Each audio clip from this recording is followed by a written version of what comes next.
الرحيم. وأيوب إذ نادى ربه أني مسني الضر وأنت أرحم الراحمين فاستجبنا له فكشفنا ما به من ضر وآتيناه أهله ومثلهم معهم رحمة من عندنا وذكرى للعابدين وإسماعيل وإدريس وذا الكفل كل من الصابرين وأدخلناهم في رحمتنا إنهم من الصالحين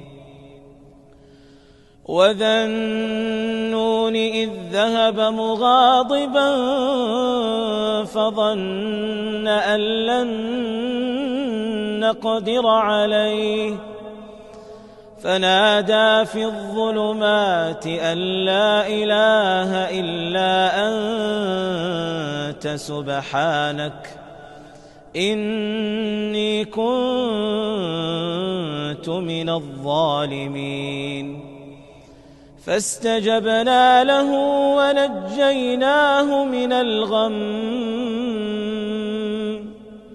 وكذلك ننجي المؤمنين وزكريا إذ نادى ربه رب لا تذرني فردا وأنت خير الوارثين فاستجبنا له ووهبنا له يحيى وأصلحنا له زوجه إنهم كانوا يسارعون في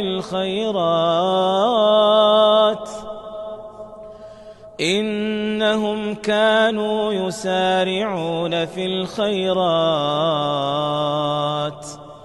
ويدعوننا رغبا ورهبا وكانوا لنا خاشعين. Assalamu alaikum everybody. We are approaching you on behalf of Arthocon 2020 Organizing Committee and Pakistan Society for Surgery of Hand. This morning we have the privilege to host Dr. Pervez Hashmi, who is a hand surgeon. I was working as a hand surgeon at Aga Khan University. He has a vast experience in birth-related brachial plexus injuries and their subsequent reconstruction. So I hope you will all benefit from this presentation. So I will now request Dr. Pervez Hashmi to kindly share his screen and start his lecture on birth-related brachial plexus injuries.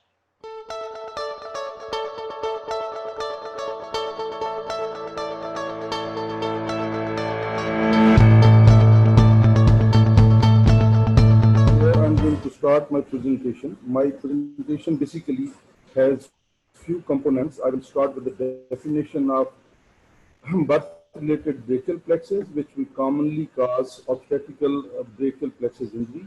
And to start with, I will actually briefly introduce about the anatomy of brachial plexus, then etiology, followed by clinical features. Then we will touch about a little bit classification of a nerve injury. Following that, we will talk about what investigation should be done to diagnose obstetrical brachial plexus. And then we will talk about treatment options. Now my screen is visible to everybody. I was talking about the anatomy of brachial plexus. As we know that the C5, C6, their roots unite to form the upper trunk. Then C7 continues as a middle trunk. If you look at the direction of C5, C6, they actually descend. It's oblique or relatively vertical, while C7 is horizontal. C8 and T1, they ascend over the first rib. And C8 and T1 unite to form the lower trunk. The roots, you see, they are lying in between the scalene muscles, while the trunk formation is in the posterior triangle of the neck. And then we know that each upper, middle, and lower trunk, they divide into inferior and posterior division, and these divisions, they are behind the clavicle. Inferior to the clavicle, the division of these trunks, they unite to form the various cords. And we know that the cords, the interior two division of upper two trunks, they unite to form the lateral cord. All three posterior divisions unite to form the posterior cord, which is infraclavicular, and then the lower cord is formed by the interior division of lower trunk. All these three trunks, they are lying in the infraclavicular region, rather than their division is in the axilla. And in the axilla, various branches, they arise. And we know that from the upper trunk, from the lateral cord, three branches arise. From the posterior and from medial cord, five branches each arise. And you are very well familiar with the name of those branches. We know that these roots, they are lying behind the scalene muscle.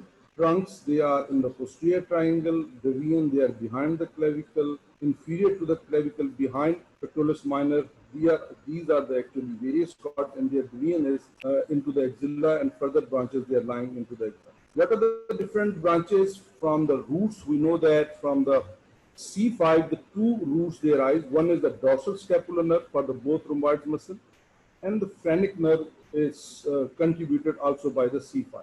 Then from C5, 6, and 7, these three, they actually contribute to the long thoracic nerve, which is the serratus inferior branch. It gives branch to the serratus inferior muscle. Now, various branches which arise from those cords, from the lateral cord, we know there are three branches, lateral pectoral nerve, then the lateral root of median nerve, and the musculocutaneous nerve. From the medial cord, we know that there are five branches, medial pectoral nerve, then medial cutaneous nerve of arm and forearm.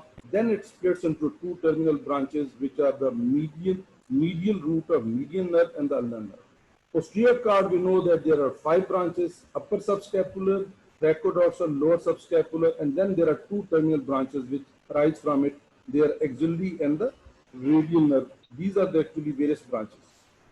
Now, if you look at this picture was actually way back in the 90s, and in 2092, it was published in one of the books by Milesi, Hanno Milesi from Vienna, although he is 94, but he is still alive. This picture is based on his actually microscopic dissection and electrical stimulation of nerve fibers. So if you see the C5 fibers, they are predominantly for the shoulder. C6 fibers, they are predominantly for the elbow flexor. C7 is for the exclusively for the extensor compartment, although it is also overlapped by the C6, 5 and C8 motor fibers also. Similarly, C8 is for the finger flexors and T1 is for the intrinsics. So this is the pattern of innervation we see.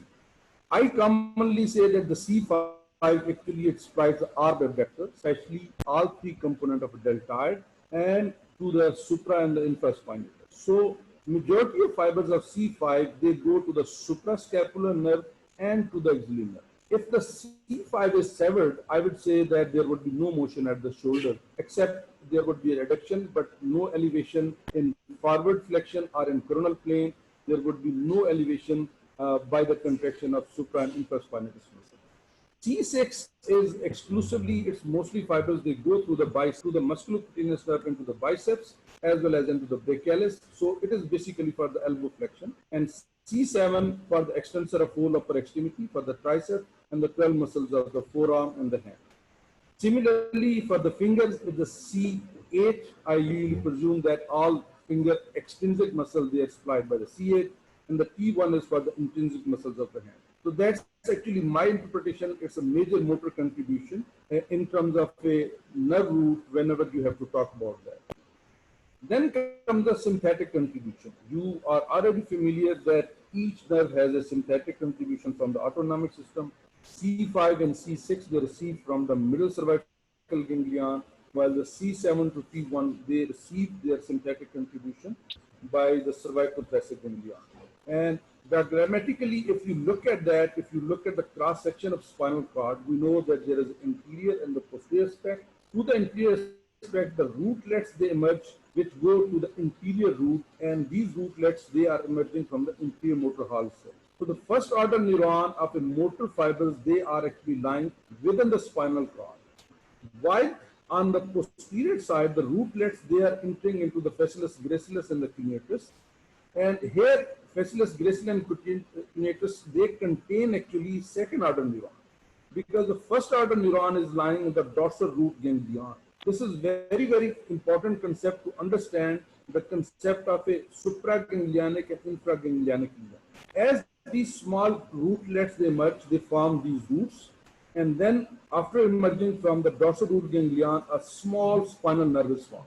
Now, this small spinal nerve has a connection with the synthetic ganglion through white rami communicant and the gray rami communicant.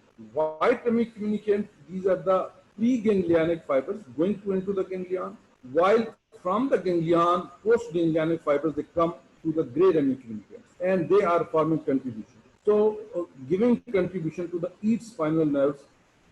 These actually synthetic contributions, they are important in case of a C8P1 they are involved, or the cervicothoracic ganglion is involved. We know that with the cervicothoracic ganglion, there are certain fibers that are going into the ciliary muscles of eye also, dorsal muscles, and which leads to disruption of those fibers, it leads to Horner syndrome.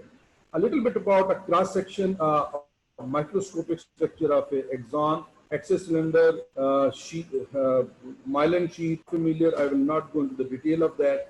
But we know that if you look at the cross-section of a peripheral nerve, with the surrounding various contribution from the running small blood vessel, which is called the perineurium, then within that, we know that, then we see that there are various bundles within that perineurium, and each bundle is surrounded by the epineural, the perineural tissue. Whole nerve is surrounded by the epineuриum, and those bundles are surrounded by the perineurium. And if you talk about each nerve fiber, which is surrounded by an endoneurium. Now, this forms the basis of our classification of a Seddon's and Sunderland's classification. And most of you, they are familiar with that peripheral nerve injury and the mechanism of regeneration and Wallerian degeneration. Now, coming back to a definition of obstetrical brachial plexus palsy, we know that during the difficult labor, when injury to the upper or the lower trunk fibers occurs, and that injury can vary in various grades, from a simple stretch to a axonotomesis to a neurotomesis, and it is in form of a obstetrical palsy, depending upon which fibers they are affected, but we commonly call a birth-related brachial plexus palsy, and we know that its incidence is variable. In American literature, you see the incidence is 0.1 to 0.4 per live 1,000 births, but in Canadian literature, it is 1.6 to 2.6. Although we are not familiar with our setup, but we see a lot of actually patients with the birth-related brachial plexus injury.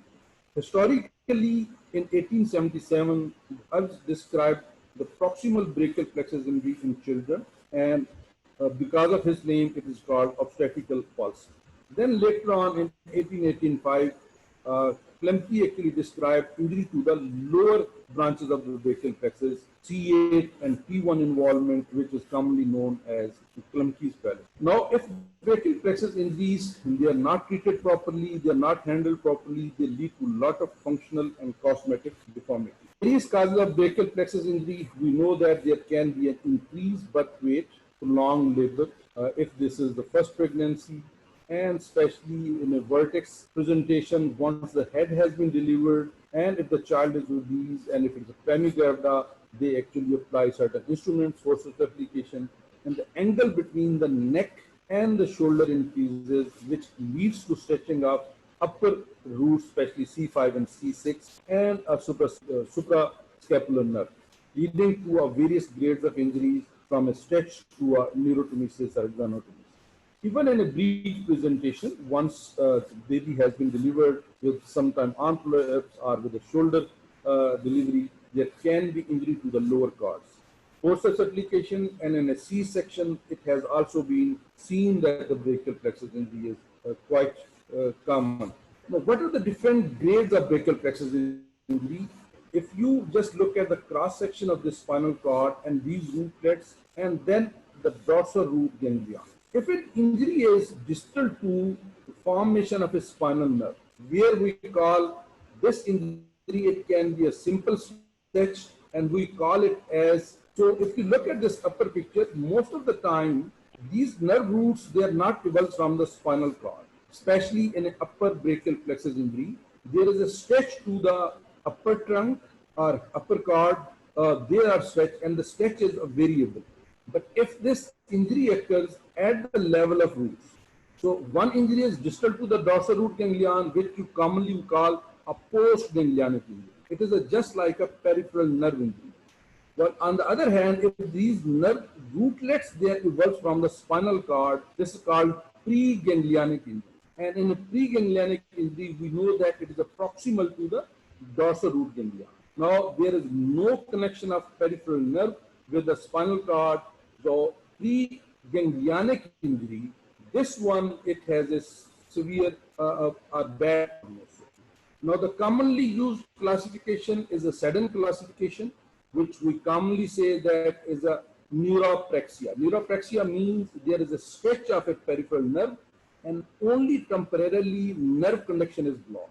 Here, if patient is going to recover, he is going to recover fully because temporarily nerve conduction has been blocked. There is a partial stretch of nerve fiber, but myelin sheath, endoneurial tissue, and the peripheral nerve tissue bundles are intact. And the nerve fiber, they will regenerate, not regenerate because it is a simple neuropraxia. And temporarily stretch of nerve fiber, it will improve, and there is a very good recovery.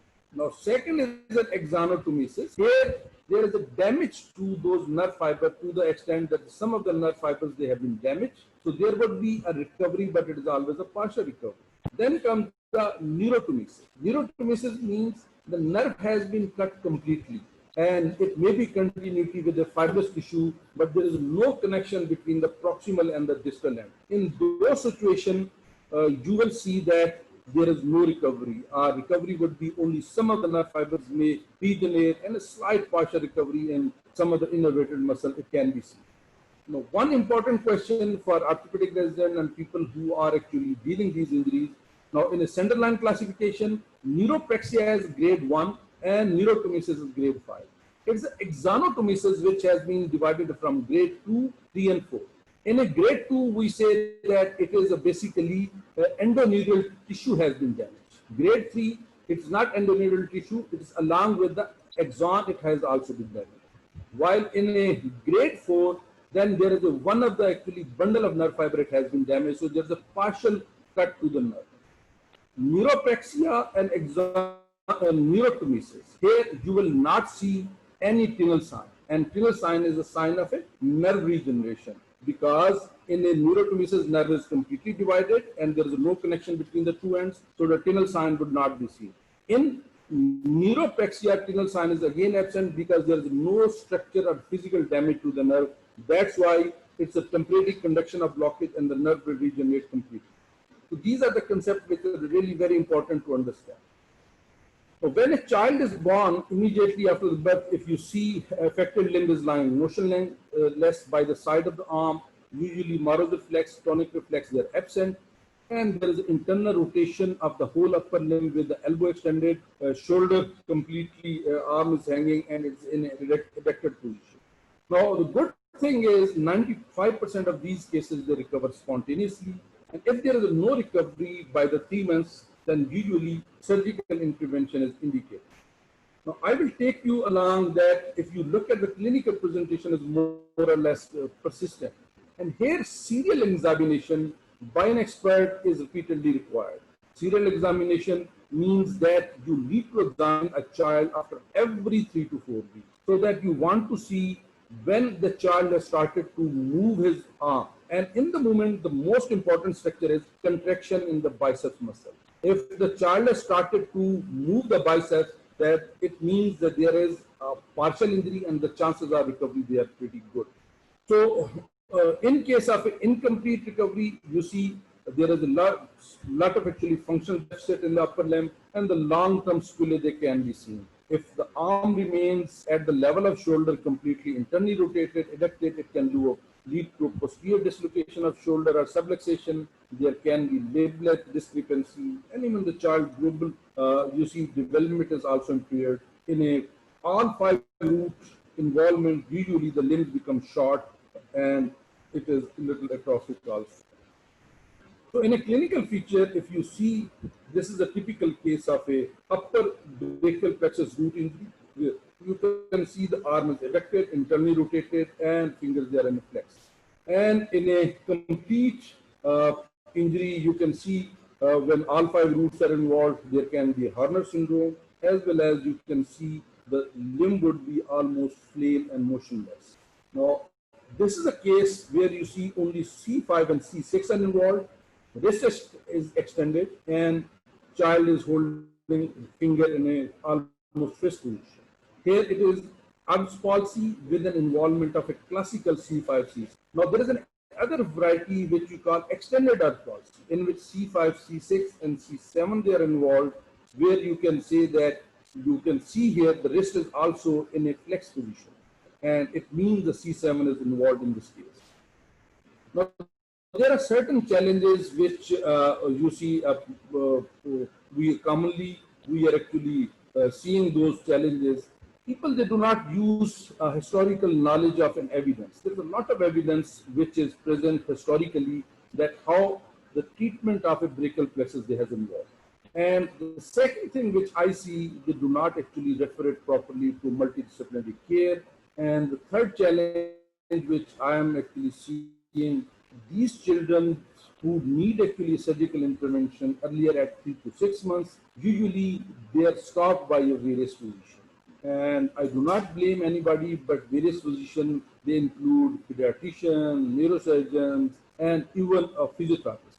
I will actually talk about the standard algorithm which I follow, and if you follow that algorithm based on certain strategy and certain thinking process, you will see early referral, early actually rehab, and then intervention, it gives a very good result. If you look at the Canadian guidelines, usually they recommend that you do a repeated examination and you must refer the case earlier within 1 month period of time. And when you do a referral, you must give a complete history of a pregnancy, birth history, and your finding at the clinical examination.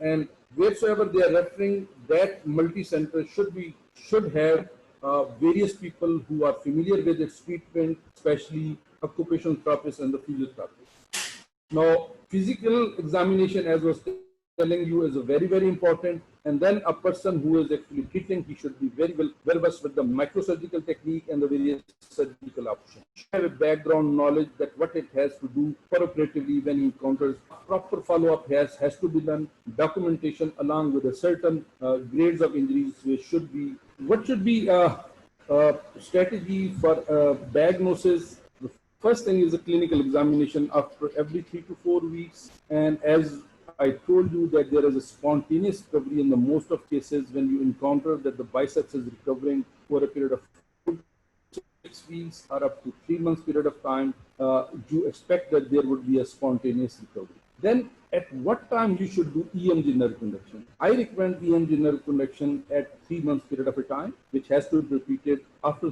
further 3 months at 6 months period of time.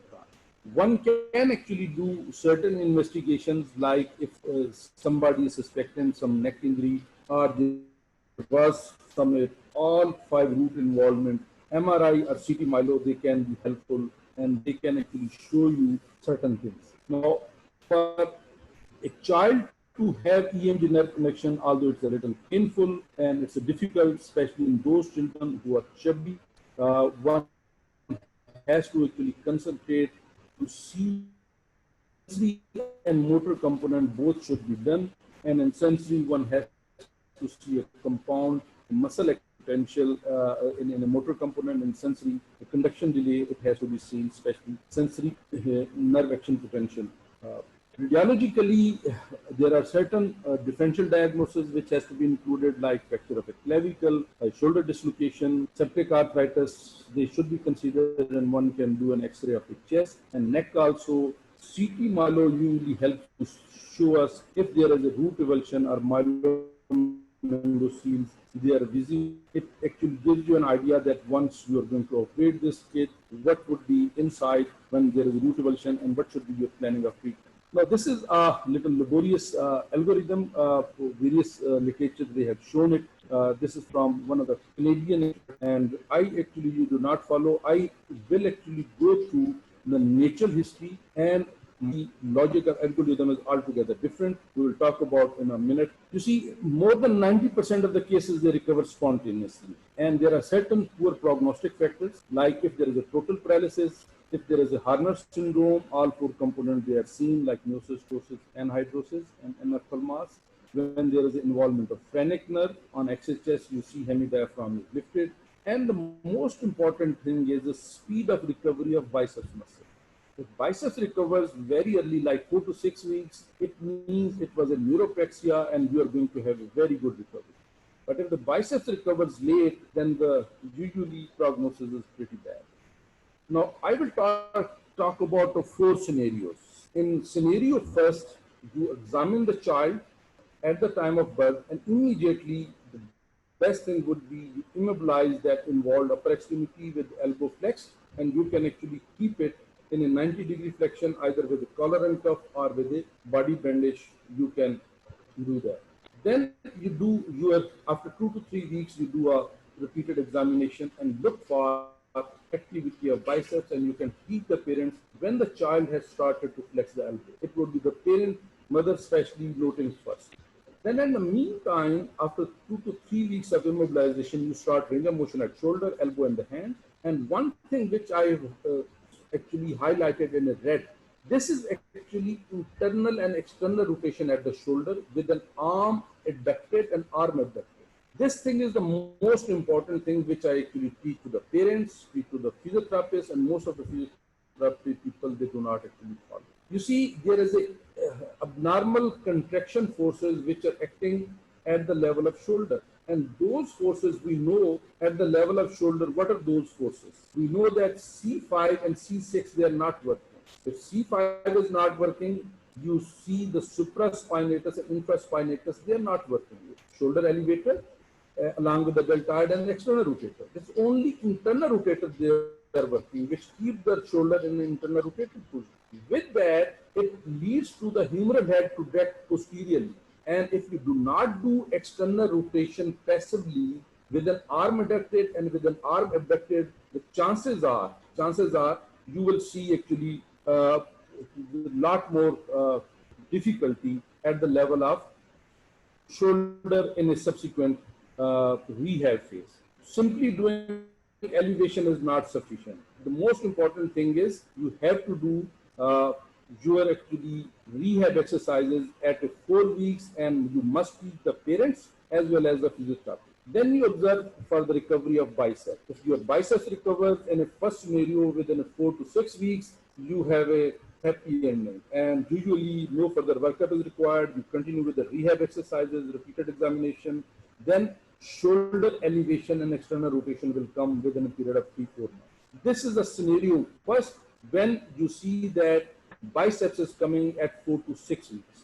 Now, scenario 2, if their recovery at the biceps is at 3 months period of time, then you must do your EMG nerve connection. And if you require think that C-spine MRI can be done, you can do that. But I hardly do MRI C-spine. I will just do EMG nerve connection to document my findings and to see that what are the muscles which are involved, innervated by C5, C6. Then I will continue rehab exercises at the shoulder, elbow, and the arm, and I will observe any power in the deltoid, supra, and infraspinatus muscle. Now, if external rotation and shoulder elevation actually comes over a period of 4 to 6 months, then you continue with the conservative treatment. So, bicep power is coming at 3 months period of time, shoulder elevation and external rotation is coming at 4-6 months period of time. Here still you continue with the conservative treatment, and chances are there would be good recovery, there may be a mild deficit, but most of the time shoulder motion, elbow motion, and everything, it will recover. Now scenario 3. Scenario 3 is that if biceps recover at 3 months period of time, at 6 months period of time, there is no external rotation. Now at that time, you do another EMG nerve conduction and compare it to one which you did at 3 months period of time, and see the difference between two, and especially you concentrate on the EMG of the supraspinatus, infraspinatus, and the deltoid. If you see that there is no return back or regeneration in a supra and infraspinatus, then surgical intervention is indicated at this level. And what intervention? Either you do a nerve repair, nerve grafting, Peroperatively, you can find that there is a neuroma in continuity, and if you stimulate that neuroma proximal to the neuroma, there is a contraction of a distally innervated muscle. And distally innervated muscle from the C5 would be a deltoid muscle. If this is neuroma in continuity, then you can do a neurolysis. But most of the time, nerve recovery doesn't occur in a supra and infraspinatus. The reason being that the suprascapular nerve is fixed in between 2 points. And it stretches to the extent that most of the time there is a neurotomesis of the suprascapular nerve. So in those situations, we actually recommend that in the same approach, in the same vicinity, you take the spinal accessory nerve, one of its motor branch, and transfer it to the suprascapular nerve to have a better result.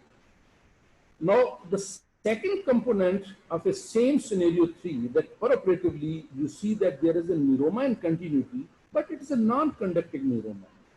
It means that this neuroma is just a fibrous tissue. There is no nerve fiber passing through the neuroma. And when you stimulate that proximal to the neuroma, there is no contraction in the deltoid, supra and infraspinatus. Now, at this point, you have two options. One option is you do a nerve transfer like spinal accessory to the suprascapular nerve, and you do a nerve grafting between the upper part of C5 up to neuromaxillary. The second option is you can leave the neuroma as such, but at the same time you do a nerve transfer, spinal accessory to the suprascapular nerve and medial pectoral nerve to the axillary nerve, or one of the motor branch from the triceps to the axillary nerve. So that is a standard protocol. But in children, usually nerve transfers, they are preferred at the last. Most of the time, if you're doing surgery between 3 to 6 months period of a time, the best thing would be to try to restore the normal anatomy by the nerve grafting. If your nerve repair is there, you must make it sure that your nerve repair is tension free. If there is a tension in the nerve, it would be better you can actually do a nerve grafting. Now then comes the scenario 4. Now scenario 4 is, you see, when there is no recovery in the biceps at 3 months period of time. Now that is the time you do EMG nerve conduction and tell the parent that the situation is worse and you need to do an exploration, and at exploration you do accordingly that either you do a nerve grafting or a nerve transfer. Unfortunately, most of the children, they do not come to us very in early stage, and they come most of the time after 6 or 9 period of time when a real opportunity we have lost for an operation. Now, this is my algorithm.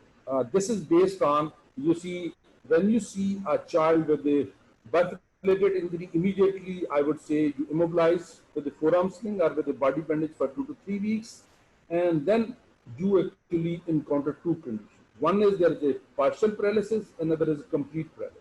In a complete paralysis, at 3 months period of time, you do EMG nerve conduction and go directly into surgical intervention. While in a partial paralysis, now there are two situations. If your biceps recover within a 4 to 6 weeks period of time, happy ending. And as I told you that your external rotation, which will, if comes 3 months period of time, only rehab. Now in a partial recovery, if your biceps does not come at 3 months period of time, here again surgical exploration would be indicated. If biceps comes at 3 months period of time, but at 4 to 6 months there is no actually external rotation, again the surgery is indicated. That's actually my algorithm. I actually follow this kind of an algorithm to treat my patient, and I am following this for the last at least 10 years and so.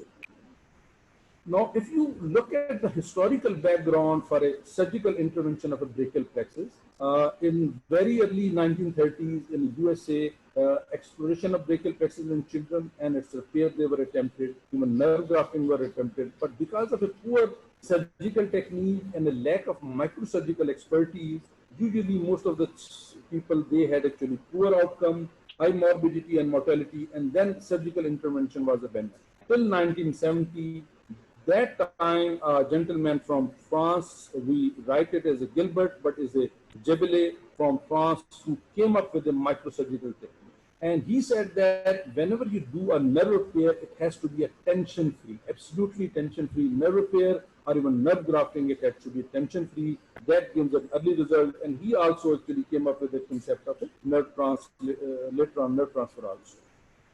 Now, various surgical techniques, we know it's a neurolysis, nerve repairs, and nerve grafting.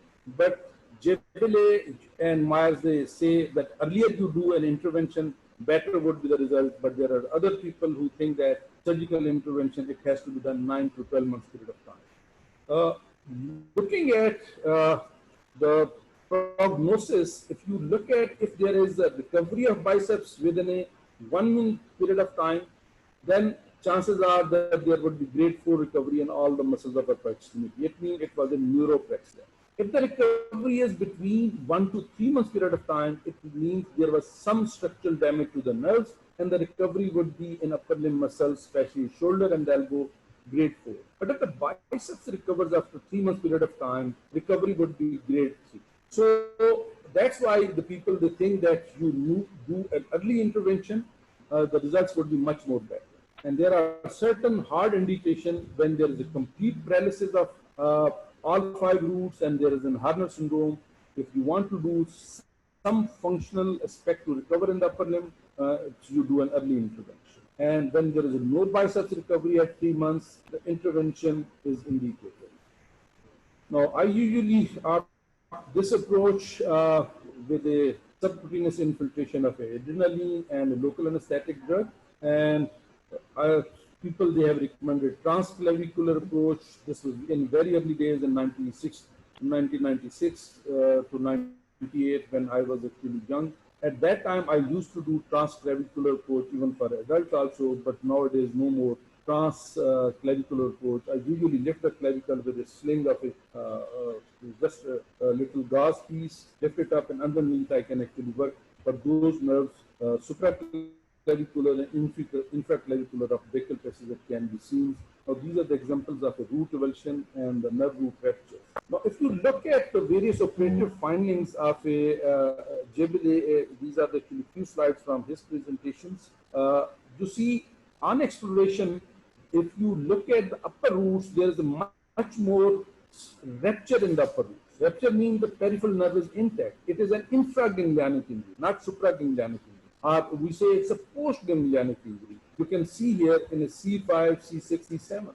But when you look at the lower root, Lemke's paralysis, here there is a chances of C81, there's a much more avulsion of those nerve fibers.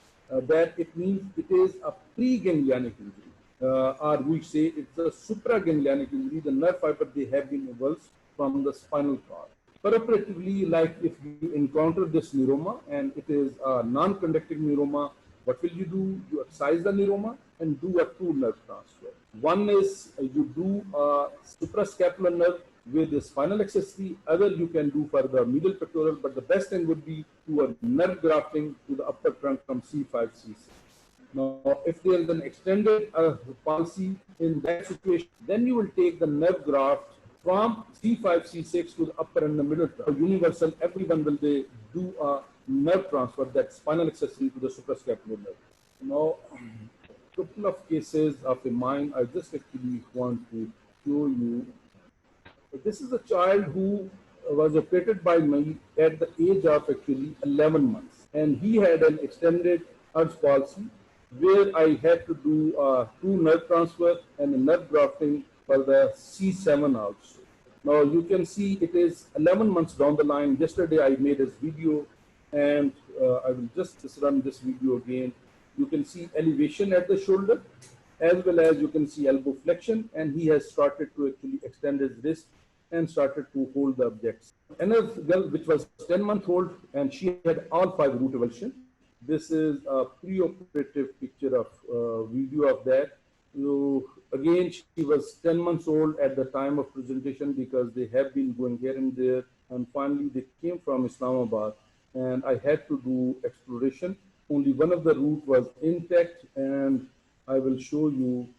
It's a perioperative picture. We can see that the C5 and the C6 where neuroma has been excised, and here nerve graft, it has been utilized. For the suprascapular nerve, I usually do nerve transfer, that is spinal accessory, to the other nerve.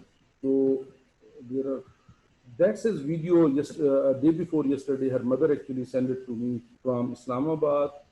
Here you can see with the other kids, she is elevating the arm, she has the elbow flexion, extension, and she has started to hold the objects. There was another long video where she was actually holding object in the hand and picking from the ball of a sand. So she had all 5 root avulsion. You can see here she can help with the upper extremity, but her mom is very intelligent and she actually performed rehab at the home. So this is 10 months down the line with all 5 root avulsion.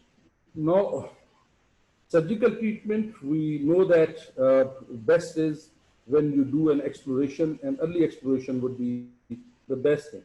Now we come to a late cases of presentation. You see, in late cases, when the children, they have been treated by various physicians and physiotherapists, they have done a rehab after 2 to 3 years period of time. When a child comes after 1.5 to 2 years or 3 years at age, do you want to do a surgery at the nerves? Answer is no. Reason being, the muscles innervated by those nerves which are affected, those muscles, they have turned into fibrosis. Fibrous tissue, neuromuscular junction, they have been almost wasted. So there is no need to do surgery at the level of nerves. Here, you need to treat those deformities. And what are those deformities which are seen in those cases? But before I go into those deformities, we know that if C5, C6 are involved, and there is a partial recovery, you will see some elbow flexion, but at the same time, you will see there is an internal rotation contracture at the shoulder, and shoulder elevation, it may be 70 to 90 degrees, depending upon the Mallet classification, which we commonly use. And we can see the rotator cuff muscle function to understand is very, very important. They initiate shoulder elevation and they help in external rotation. And we know that external rotator muscle, they are infraspinatus and the teres minor, and the supraspinatus is your elevator. It initiates the elevation at the level of shoulder. This is from the back. You can see supra, infraspinatus, and the teres muscles. But this picture is very, very important. You look at this picture.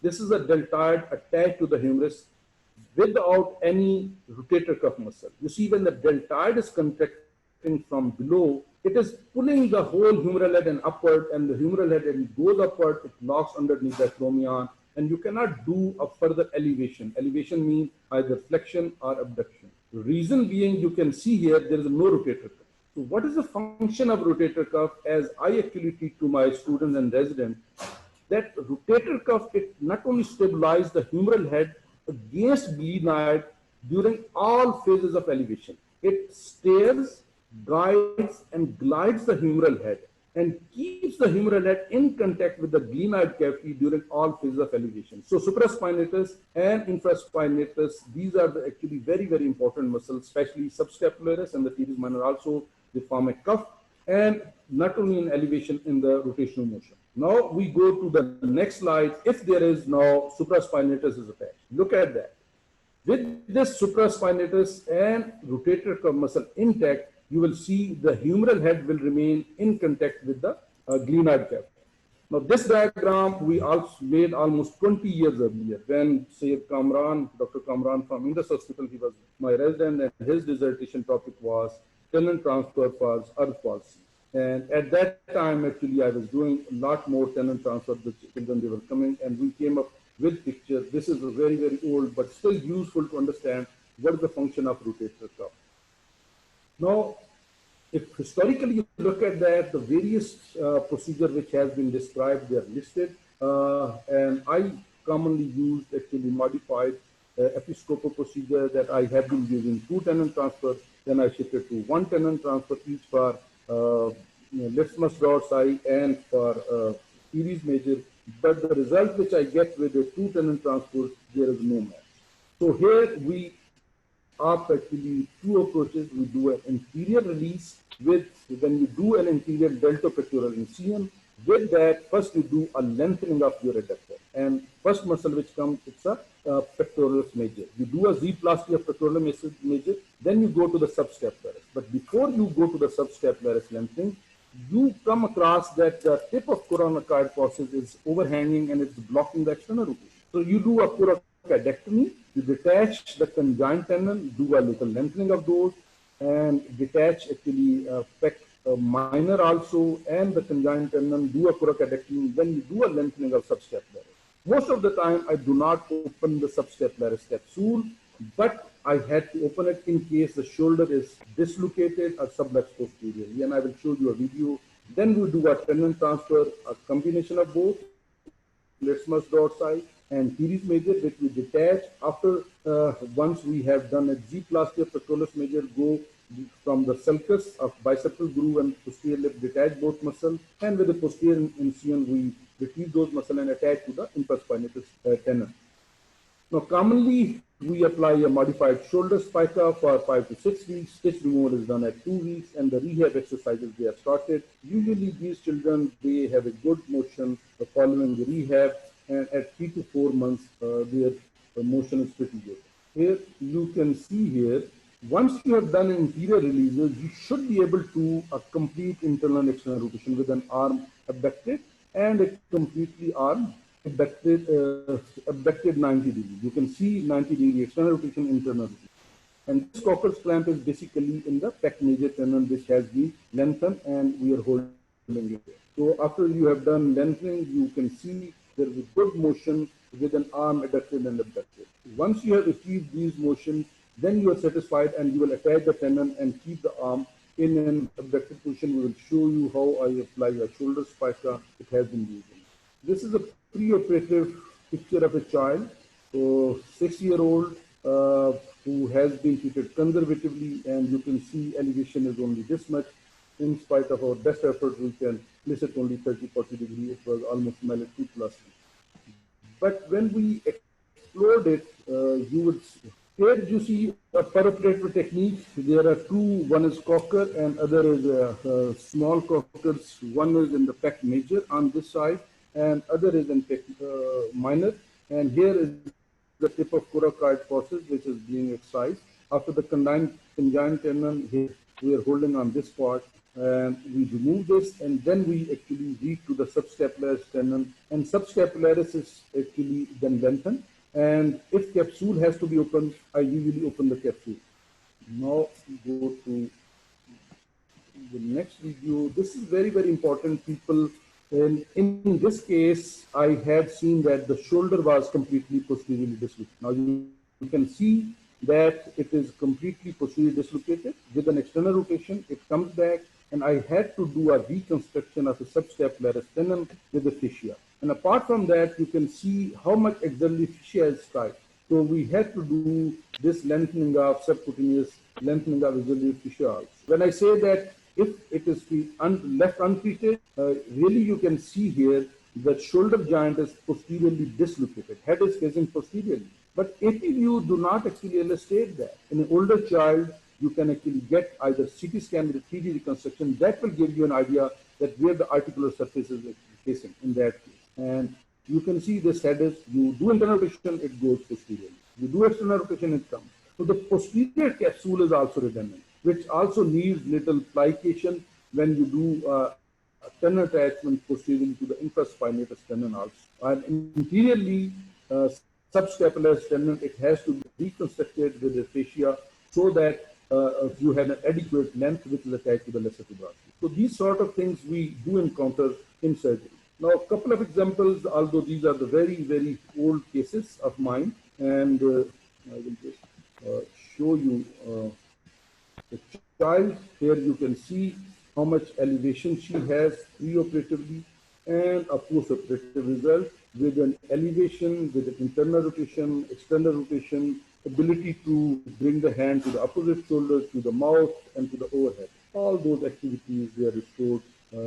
Another child, preoperatively in the operation theatre, just before induction, you can see elevation and the document in terms of a mallet scoring. Then this is the shoulder spica I was talking about. Postoperatively which apply, there is a little pelvic band, just like the hip spica we apply around the pelvic iliac crest. From here, we actually give this bar and little splint to keep the shoulder into abducted and external rotated position. That is kept usually 5 to 6 weeks. Following that, you will see there is a this case, you can see a functional outcome, internal external rotation. This is an interesting girl which I operated in 1998. Last year she came with her child, and holding the child, he had also Alzheimer's palsy. His son, and she has grown up. MSc she did in bio, and she said, "Look, is it congenital? Because I had and my son had. This is little unfortunate." I still remember last year she came. We actually did a nerve transfer for, because she didn't. That boy did not have any recovery at 6 months of it, by 6 months. So another case, preoperative picture, and this is the post-operative results which you can see in those cases. Most of the time I have been using, there are a couple of papers, Kamran and I published about this Tennant transfer for brachial plexus, and Mallet class or Mallet score which we are using. Abscessive function is 1. In type 2, we see there is a Hardy function, of little elevation, there is no external rotation, and ability to bring the hand up to the mouth, it has gone, and hardly there is no external rotation in this case. In Mallet 3, substantially they have little abduction up to 90 degrees, some external rotation, but they do have a difficulty, and most of the time you can see a trumpet sign is positive. Grade 4, they have quite a reasonable function, and grade 5 is a normal function. These are the few pictures from Mallet 4. Now it has been modified, and there are further addition into the Mallet scoring system. People who are interested to do a post-operative rehab, they have to come up, you need to analyze their result in terms of those scoring systems. So that's why I have put a couple of these slides. In our results, my experience with the Tennant transfer is more than 90 cases over a period of 25, 26 years. And initial 25, 26 cases were published with the Kamran, but after 2003, we have not published, although there is a lot more work. Because of the busy practice, I was not able to handle any publication. So these are the actual results you see in terms of abduction. Improvement was from 89 to 158, and forward flexion from 196 to 70 degrees in our initial 26 cases which we published. Similarly, in terms of a pre-op and post-op abduction reduction, you can see from a internal rotation improved from -28 degrees to 13 degrees, and you see adduction which improved from 30 to 68 degrees. So these are the things which improve. So I still actually conclude that the people who present too late, we can still improve their function with a Tennant transfer.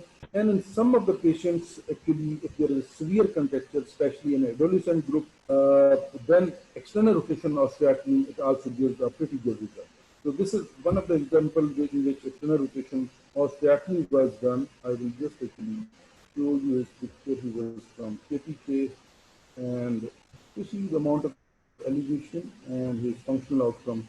The one thing I must admit, you see, whatsoever you do in the late cases, this prominence of a scapula, I just wanted to show you people. In a Tennant transfer, also you can get a good functional outcome, elevation, external rotation, but there is no synchronous movement between the glenohumeral and scapulothoracic joint. We know that for each degree of 2 degrees of a scapulothoracic motion, you get 1 degree of scapulothoracic motion and 2 degrees of glenohumeral motion. So for a combined 180 degree motion at the shoulder joint, we see 120 degrees out of 160 degrees is a glenohumeral and 60 degrees is a scapulothoracic motion. And this is actually not visible in a normal shoulder. But here, in those cases in which you do a Tennant transfer, this is quite visible and we see.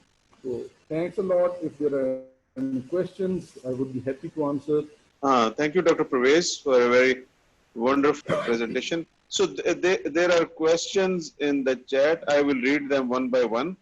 First question is from Dr. Badr Sahito. This is NCV and EMG in 3-month-old child.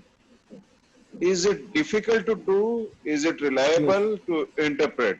You see, all three components of the same question, they are valid. The first thing is when you are sending it, you must send to an expert person who is familiar with the technique. So EMG, it has to be done by a neurologist himself. The second thing is they need to actually put a needle properly into the muscles. It is really difficult, but interpretation, it should not be difficult. Once your needle is in a exactly exposed in a deltoid muscle and it is showing no normal pattern of muscle activity, and you see that there are fibrillation and there are no regeneration potential is seen, you can interpret. So that's why we do not actually do just like an adult at 4 to 6 weeks EMG nerve connection. We do at 3 months period of time once the muscle they have developed little bit. The other factor which we encounter, it is a lot of children, they are chubby. There's a lot of fat component. So that's why I'm saying the needle has to be inserted into the muscle. So a little experience is required, and wheresoever you're sending, you must make it sure that he is not young neurologist, he is an experienced neurologist who is actually doing it. The interpretation, it becomes difficult if you are not putting the needle into an affected muscle and you have put the needle into another muscle, or if the needle is not into the muscle. So EMG is very, very important. But the nerve conduction, it should not be a difficult problem because you put a stimulating electrode and then you put a receiving electrode. I mostly depend upon the EMG and clinical examination. So in an EMG, that's why I say do 3 months period of time. And if there is no recovery in your external rotator, especially in deltoid and suprainfraspinatus, a child had not started to do an elevation external rotation, then you must do another EMG and compare it both. Thank you, Dr. Pervez. The next question is from Dr. Hasib Hussain. What is the indication to perform the derotation osteotomy of humerus? Yeah, very good question. That's why I said that if the child is up to 5 to 7 years of age, even up to 8 years of age, once you actually do an internal rotation, contracture release, and as I said in contracture release, first muscle it has to be released, it is pec major. Then comes, you see, you do a coracoidectomy, and then you do a release of subscapularis. Previously, people they recommended you don't open the capsule, but nowadays I don't fear opening the capsule. You open the capsule if you can actually achieve external rotation at that time up to 60-70 degree on the table with an arm abducted and arm adducted 45 degree, then derotation osteotomy is not indicated. If you are able to do external rotation on the table with an arm adducted only up to 30 degree, then external rotation osteotomy is indicated. You do an external rotation osteotomy just below the attachment of a deltoid, fix it with the 4-hole plate, and once doing external rotation osteotomy, usually mark your rotation with a bovie, with a marker, and you see, and just hold your osteotomy with a K-wire or with a 1 screw on each side, and you see you have got almost with an arm adducted 60 to 70 degree and with an arm abducted 90 degree of external rotation, it means your external rotation osteotomy is adequate. And then you attach a dynamic force to maintain your external rotation, that would be a tendon transfer. Some people, they simply do an external rotation, but that simple external rotation is indicated in those individuals who have a considerable good elevation of shoulder beyond 90 degree. If they have an elevation of shoulder 90 degree forward flexion, then you can do a simple external rotation where you think that external rotation without tendon transfer, it definitely helps you. Thank you, Dr. Pervez. I don't see a further question here. Yeah, there is one from, again, Dr. Badr. If biceps not recovered at 3 months, when you will intervene?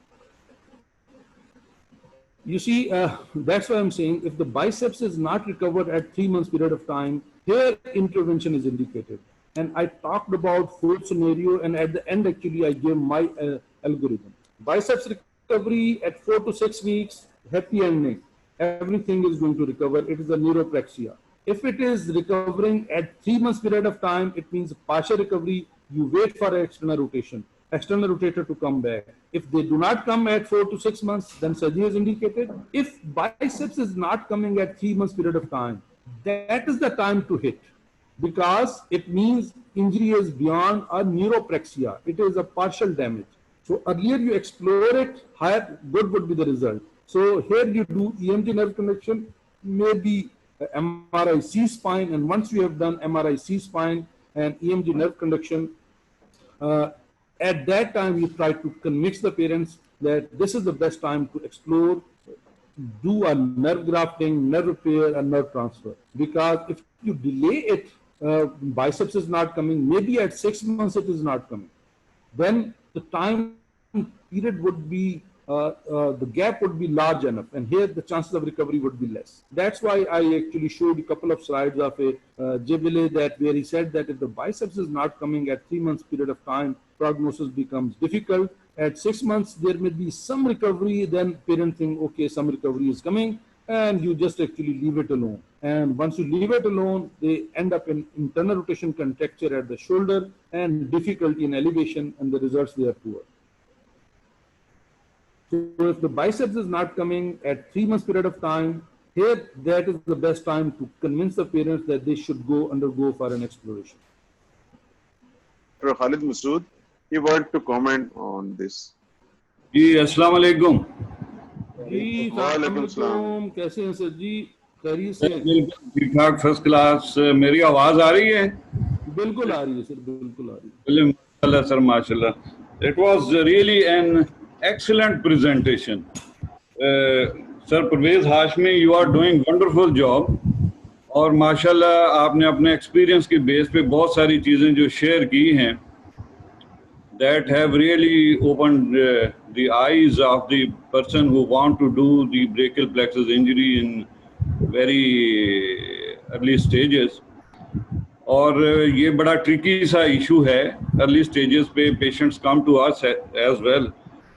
उसमें एक चीज़ जो मैं comment करना चाह रहा हूँ अपने experience की, वो ये है कि when you examine the patient for 3 months और उसके बाद जो है एल्बो फ्लेक्शन जब आ जाती है, तो then the problem is with the abduction and external rotation that persist, जो कि मेरा ख्याल एक क्वेश्चन भी था ये बीच में। जी जी, इसमें मैं अपना जो एक्सपीरियंस है जो हमारा है इधर है वो ये मैं बताना चाह रहा हूँ, और लिटरेचर में भी ये चीज़ वाज़ेह है कि जो सर ने बार बार अपनी प्रेजेंटेशन में एक चीज़ जो वाज़ेह की है वो है फिजियोथेरेपी। फिजियोथेरेपी पे सर ने अपनी प्रेजेंटेशन में इस पे इंसिस्ट किया है, एंड आई पर्सनली फील के जो actual way of management of obstructive brachial plexus injury है वो है फिजियोथेरेपी। और physiotherapy should be started from the day 1, जब जनरली दूसरे पे जो मदर है वो नोट कर लेती है अपना पेशेंट का जो इशू है, तो डे 1 पे ही ये स्टार्ट होना चाहिए, क्योंकि लिटरेचर में ये मेंशन है कि जी within 4 to 6 week contracture बन जाता है, और the moment internal contracture is mature, जो कि 4 से 6 हफ्ते लग जाते हैं उसको इंटरनल कॉन्ट्रैक्चर को मैच्योर होने में, तो उसमें फिर ये है कि जी इवन C5-6 अगर उसका रिपेयर भी हो जाए, फिर भी पेशेंट की जो मूवमेंट्स हैं वो रिजर्व रहती हैं, वो उनमें प्रॉब्लम आती है। तो that's why in such cases we have to avoid the maturation of the internal contracture.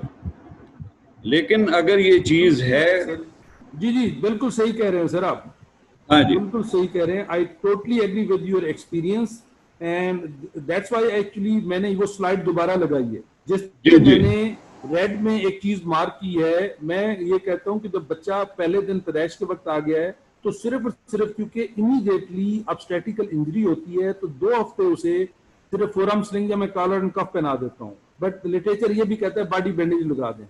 तो 2 हफ्ते से 3 हफ्ते के बाद जैसे उसकी स्किन बच्चे की ठीक हो जाती है, उस दिन से आप उसकी फिजियोथेरेपी शुरू करें, और वो डे 1 शुरू हो 2 से 3 हफ्ते बाद। और फिजियोथेरेपी 2 लेवल पे होती है, एक तो ये होता है पेरेंट्स को सिखाया जाता है, दूसरा एक स्पेशल एक्यूपेशनल फिजियोथेरेपिस्ट जो डे 1 से इन्वॉल्व हो, वो फाइनल बच्चे के ठीक होने तक वो उसके साथ इन्वॉल्व रहे, क्योंकि ये एक टीम एफर्ट है। It is not only 1 person, it is a brachial plexus surgeon, it is obstetrician, it is a pediatrician, rehab physiotherapist and the neurophysician or the neurologist, all those people, they have to be on one page. میرا صرف یہ ہے کہ کبھی بھی آپ تھوڑا سا ایک کسی بھی پیرنٹس کو اگر ایک ڈیروگیٹری ریمارکس پاس کر دیتے ہیں اور یہ کہتے ہیں کہ اچھا یار اس کو تو یہ تو اسے بد ٹراما ہوا ہے, یہ جو لیڈی ڈاکٹر تھی اس نے کوئی زور لگایا تو اس کی وجہ سے نسیں کھچ گئی ہیں, تو پھر جو ہے نا ایک بڑا ہی جو نیگیٹو جو ہے نا سائیکل شروع ہو جاتا ہے. تو میری صرف ایڈوائز یہ ہے کہ اپنے گروپ میں جو لوگ بھی کرتے ہیں کسی کو بلیم نہ کریں.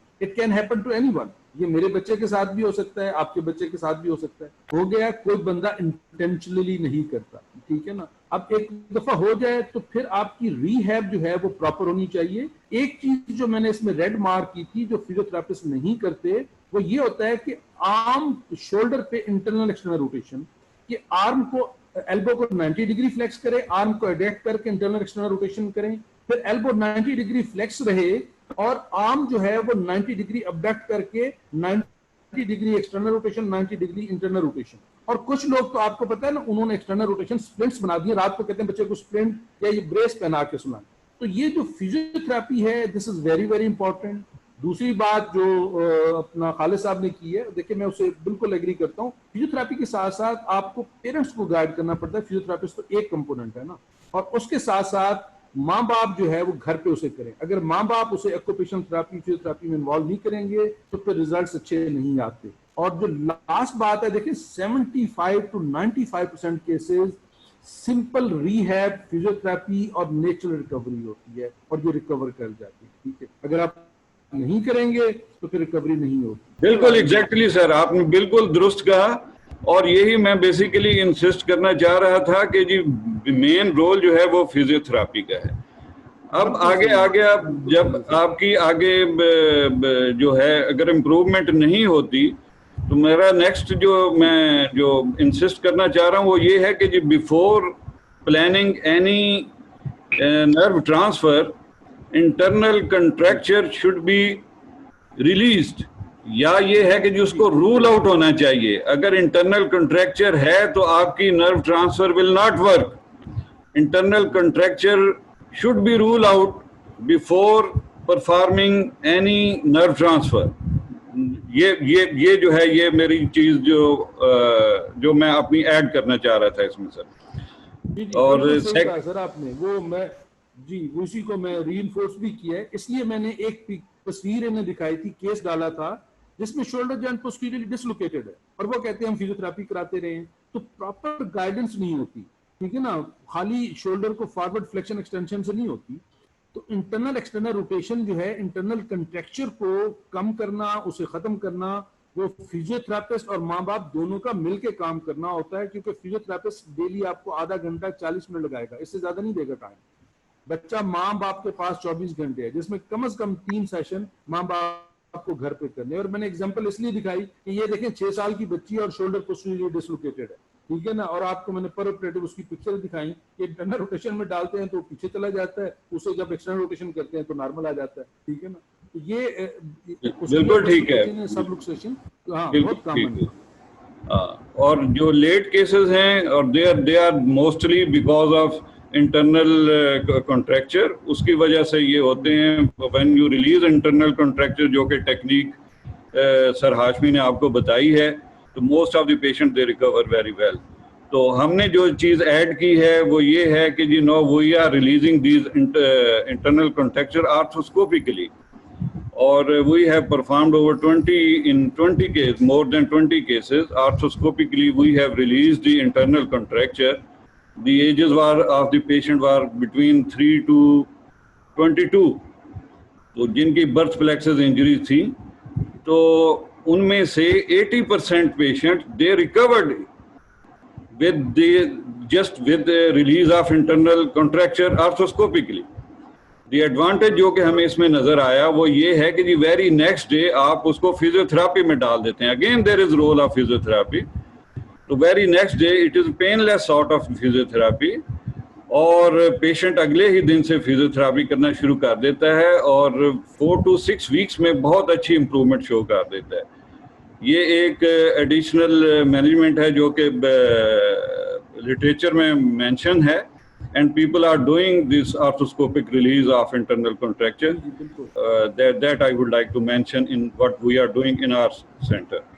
Thank you very much, Dr. Khalid, Dr. Pervez. This was a wonderful presentation, and we are approaching to the end of seminar. So I will take this opportunity to first of all thank Dr. Pervez Hashmi for being with us, sparing his time, and then all the participants who joined this webinar. They will fill a feedback form and will get a certificate. Only registered participant will get a certificate. Saad, can you please float the next poster of our webinar? Sure, sir, I will do that. Okay. And kindly register, stay connected with us in this difficult time of pandemic. This is a wonderful opportunity to stay connected. Thank you very much, and Assalamu alaikum everybody. Khuda Hafiz.